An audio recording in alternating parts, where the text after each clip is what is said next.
একটি ইনসাফের বাংলাদেশ, সুবিচারের বাংলাদেশ, একটি বলবান রাষ্ট্র প্রতিষ্ঠিত করেই আমরা শহীদের উত্তরসূরিরা গড়ে যাব ইনশাআল্লাহ। 1757 সালে মির্জাফর থেকে শুরু করে বালাকোট, তৎপরবর্তী প্রত্যেকটা আন্দোলনে আমরা দেখেছি স্বার্থান্বেষী মহল, আত্মগোপনকারী মহল বন্ধু সেজে মুসলমানদের, বিশেষ করে ইসলামী আন্দোলনের ক্ষতি করার চেষ্টা করেছে। এই বিষয়গুলো আমাদের আরো আত্মসচেতন হইতে হবে। এই গত 12 ফেব্রুয়ারি নির্বাচনেও আমরা দেখেছি ধোঁকা দেওয়ার চেষ্টা করা হয়েছে। প্রাণ ফ্রুটো, সময় অসময় ফ্রুটোময়।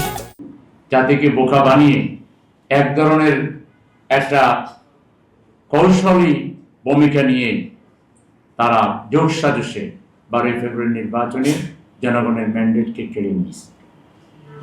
এবং সবসময় দেখা গেছে যে যারা আন্দোলনকারী শক্তি তারা কিছুটা অল্পে তুষ্ট কিংবা কিছুটা এই ক্ষেত্রে যেভাবে আত্মসচেতন এবং যেভাবে সাহসী ভূমিকা রাখা দরকার, যেভাবে সুদৃঢ় ভূমিকা রাখা দরকার, সেই ক্ষেত্রে আমাদেরকে আরো সচেতন হতে হবে।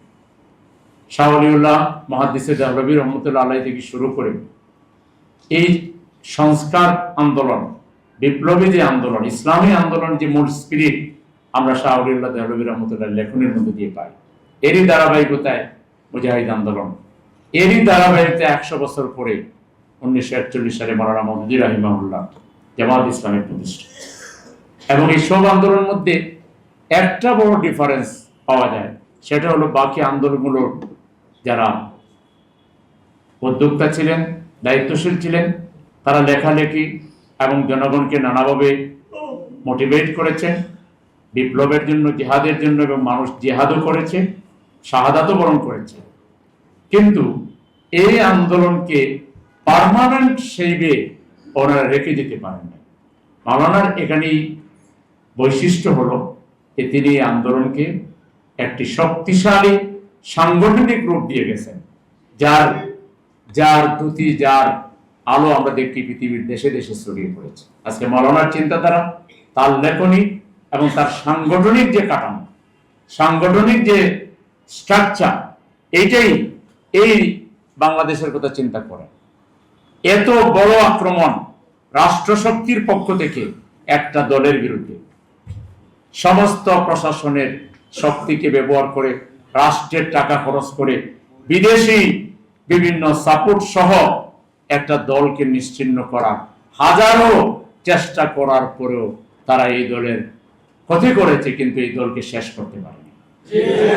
এবং শেষ না, আজকে এই আন্দোলন বাংলাদেশের অনিবার্য বাস্তবতায় রূপ নিয়েছে ইনশাআল্লাহ। এবারে জনগণ জামাত ইসলামীকে ক্ষমতায় দেখতে চেয়েছিল এবং তারা সেভাবেই ভোট দিয়েছে।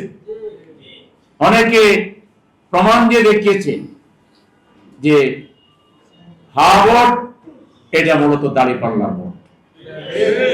5 কোটি মানুষ যে ভোট দিয়েছে তার অধিকাংশ মানুষ দাঁড়িপাল্লায় ভোট দিয়েছে।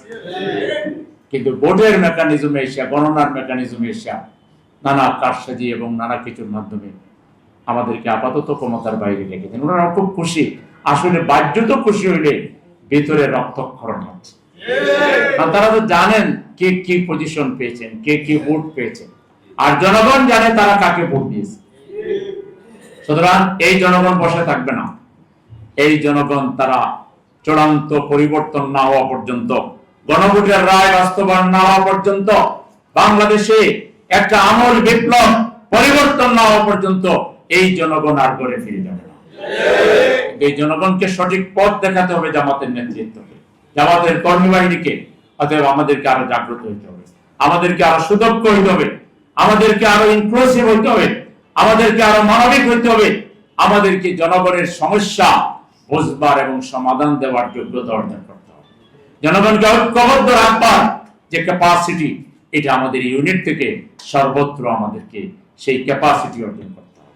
তাহলে ইনশাআল্লাহ যে অগ্রযাত্রা শুরু হয়েছে, সেই অগ্রযাত্রা চূড়ান্তভাবে বাংলাদেশ থেকে সকল প্রকার মানব রচিত মতবাদ, তন্ত্র মন্ত্র, সমস্ত জালিম এবং জুলুম, ফ্যাসিবাদ এবং স্বৈরাচারের চূড়ান্ত নির্মূলের মধ্য দিয়ে একটি ইনসাফের বাংলাদেশ, সুবিচারের বাংলাদেশ, একটি বলবান রাষ্ট্র প্রতিষ্ঠিত করেই আমরা শহীদের উত্তরসূরিরা গড়ে যাব ইনশাআল্লাহ।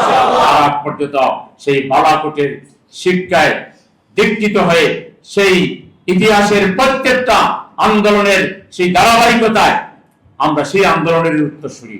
আমরা চূড়ান্ত বিজয় অর্জন না হওয়া পর্যন্ত এই আন্দোলনে আমরা কোনো কান্তি দেব না ইনশাআল্লাহ।